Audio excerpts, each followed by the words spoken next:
Yo, what's good, y'all? This is Alvin right now, rapcapital.com. I'm kicking it with my dude, my man, Lil Cease. How you, fam? I'm chilling, my nigga. What's going on? You know what I'm saying? Just grinding, just working. You know, you've been the talk of the town lately, man. Yeah, it's a good thing, though. It's never bad when they talking, you know what I mean? When they're not talking, that's when you got to worry about this. Word. You know, whether it's good or bad, you know what I mean? You're a spoken word at the moment, so I'm taking it for what it's worth right now. It ain't no thing. All right. Now, I heard you got this new DVD out. It's called Reality Check. It's making a lot of noise right now. Won't you specify what exactly is on this DVD for the cats that don't know? I mean, well, anybody know about the that whole Kim trial thing, you know, that was going on a couple of months ago, you know what I mean? A lot of people had their own little things to say about it when nobody had the truth out there, you know what I mean? And when you got a type of situation like that, it's three things that always come out of it. My story, her story, and the truth. Nobody really got the truth to it, you know what I mean? I'm a real dude. I ain't got nothing to hide out here about myself. So when people was putting all that shit out there about like Cease snitch and Cease told this and that, I was like, you know what? They just made a money pot for me. You know what I mean? They straight with just food in my pots. And so you know what? Instead of me just sitting out there feeding into the bullshit, I'm gonna make some money off it and I'm gonna show people my real story on what really happened. Because everybody's scared to put their truth out there. I'm not afraid. I know what I did do and I know what I didn't do. So I wanted to put mine out there, let people know my side of it. And I'm going to show it in the real way, in the real street way, in the real nigga way, to where a nigga that been through it before or a nigga that got any type of experience of it, he will understand it and know what it is and know how to put it out there when somebody's trying to put some force shit out there about you. So I just really laid down my law and let everybody know what happened with that whole trial shit. You get to see what I said, you get to see what Kim said, you get to see what the other 35 people said that never got mentioned in the case. You know what I mean? When this whole shit came about, everybody was just pointing their finger at C, like C was the only motherfucker that was on that stand. Yeah. There was a lot of people that was on that stand that nobody talked about. People that worked at her company, some of her relatives, some of her friends. I got all exclusive paperwork from the trial on my DVD. I mean, everything that you want to really know about it, that the papers and the magazines and the radio kind of kept you away from, I kind of put it on my DVD so people could see what really happened, like the inside of it. Damn, yo, I didn't even know all that. But what, you know, what was the main reason? What do you think everyone just started pointing the finger at you, though? You know what I'm saying? Like, how come, you know, it got blown out of proportion, in your opinion? I mean, because the politics of it, man. The politics of it, the controversy. It won't sound right if you're saying Kim Auntie or A&R Kim Job told on her. Who the fuck is the A&R? They don't give a fuck. But it sounds better saying Lil Cease, another rapper, another celebrity that's out there, that's a big popular face.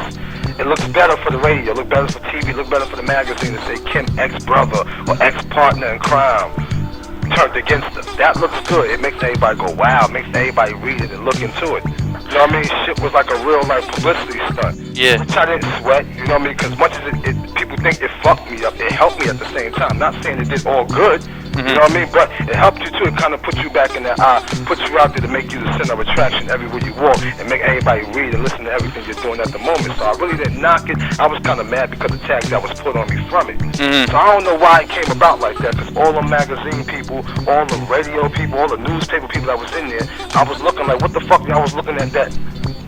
That y'all didn't see to put that out there about me. Y'all saw the same shit I saw up there. Y'all watched all the evidence they presented there, and y'all gonna look like I did something wrong. First of all, she didn't do nothing criminal for me to tell on her. It wasn't like Kim was up there fighting or spitting or busting a pistol at nobody. Yeah. So it wasn't like I could really tell on her about something. If I said somebody was there and she said wasn't there, I said it because they said they were there. All right. My man's copped out to it. Why am I get up there and do some stupid shit and say he wasn't there when he already confessed to being there? Yeah, I agree, man. So, you know, it seems like nowadays everyone is just, you know, pointing the finger, and, you know, I think personally they're oversaturating this whole, you know, snitch craze that's going on right now. I mean, how you feel about that? Because, like, everywhere you go, you know, someone is, like, trying to label someone a snitch without getting the, you know, the true facts to everything.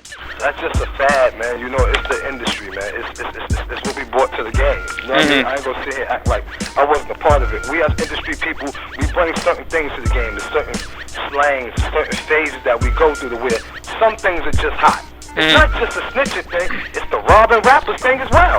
Yeah. You know what I mean? Motherfuckers wanna walk around, rob you, put your jewelry on tape, and run around, like, certain things just, it's just escalating to something else. And it's not really a down south thing. I would say it's a New York thing, because there's so much beef in it, so much animosity towards one another up here, that's the type of shit that we're putting out up here. Everybody beefing, so we catching each other slipping here and here. Yeah. Hustling, we fighting with these motherfuckers. That's not our thing up here. That's not that thing. New York, we known for being creators and being originators of things, bringing something new to the table. And right now, we just got a lot of bullshit that's going on up here. And it stems from a lot of shit. The snitching shit is just way out of proportion. I think it's just something cool for a nigga to say on the block. Yeah. Like before, it was cool to say you're hustling and you a real nigga. Now it's you supposed to snitch. But nobody don't even know what that shit means no more. The shit's just a word to people now. Yeah. That nigga's a bum ass nigga or he's a snitch. Alright. Oh, man, these bunch of young motherfuckers, man, don't know what the fuck they talking about. Yo, it's kind of funny that right now you mentioning, you know, the whole New York thing, how creative we are and whatnot. Now, I'm going to ask you a question. I asked a lot of dudes this before, and a lot of people, you know, they didn't really want to give me the real, but I want to know how you feel right now about New York's decline and the South's rise right now. I mean, yo, dude, me as a person, I can sit here and say, I've been around the world more than any of these new niggas that's out here right now. I've been going around the world since 94, 93, so I was 14 years old. So I got a chance to hear a lot of music, to see a lot how other people live, how other people do things in other cities, in other states, in other towns. Now, what I'm going to say is, as a New Yorker, I'm not no hater, and I'm not biased to anything. Music is music, so I always liked it all different kind of music. When I used to go out of town, I used to bring the old Looney's 5 on it back to New York to let niggas hear this shit like, yo, this is that shit out of town now. Alright. You know what I mean? So I always been a fan of everybody's music. I'm not one of them biased New York hating ass niggas. If a nigga saying that from New York, he's a straight fucking hater. You know what I'm saying? He's a hater. Right now, I think as far as music is an open market, man, for everybody to eat. And that's why we all did the thing so the shit could generate and move to other places. Right now, New York is down because New York motherfuckers is out their element. We all beefing with each other. We not sticking together as in doing nothing. Yeah, but that's true. But I mean, you don't think dudes that are really putting out that real shit like they used to? You know what I'm saying? You think it would even catch radio play nowadays, man? Nah, niggas don't want to hear, yo. Niggas in New York don't want to hear you beefing, man. Bitches don't recite beefing lyrics, man. Bitches ain't sitting there reciting when you diss 50 or when you diss Ja or when you diss Dips. They not listening to that shit. You know, so we up here, every fucking mixtape is a diss to this nigga or diss to that nigga. The next nigga coming up, everybody want to come at his throat. Nah, it wasn't like that before, man. Even the top nigga didn't have that much animosity towards him back then. You know what I mean? It's just like now, it's like the whole thing to rap New York is, all right, whoever on top, let's go at him. All right. And that's not the way to do it. That shit is whack. New York shit is just, it's not creative no more, man. Everything is a diss record. Everything is just busting your gun. I'm a thug, I'm a thug, I'm a thug, I'm a thug. We're tired of hearing that shit, man. Bitches tired of hearing it, man. Bitches is our whole market. And the nigga going out their elements. I mean, you can make what you make. You live that life, you live that life. But nigga don't want to hear that shit 24/7, man. And right now, the shit is just whack. We not dancing no more. We in the clubs having fun. And that's what the South niggas is doing. They're having fun with it. You know what? They sticking together. If there's any little beef, you rarely hear about it. Yo, that is true, though, because every time you watch a cat from the South's video or something like that, first thing you see is like a bunch of other dudes making cameos, and it seems like they, you know, got more like a brotherly love thing, which I think a lot of dudes in New York, in Jersey, and the whole, you know, the whole East Coast really need to do. You know what I'm saying? And that's 100% true, man. Like some niggas will even hide their shit if it's like that or it's not that deep. You know what I mean? And to be honest, the difference is a lot of people just don't know. That's New York, and that's been New York. Yeah.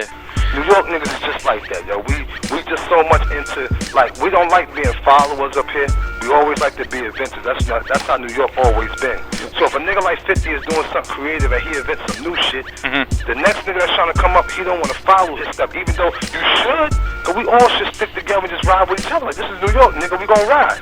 Whatever niggas on the top ball right now, I'ma ride and be right under them. Everybody wanna be number one in their own way. He wears pants that way. All right, this nigga from Harlem wanna wear his pants this way. Like, we just not sticking together no more. That always been New York. It was just that back then, the niggas that was really repping for New York back then, they was more cooler niggas that more like, you know what, they wasn't haters. They wasn't against each other. You know, when the Jays and the Bigs was out here, it was like, fuck that. Me and you, we two of the nicest niggas. Why we gonna sit here and aim at each other's throat? Let's rock together.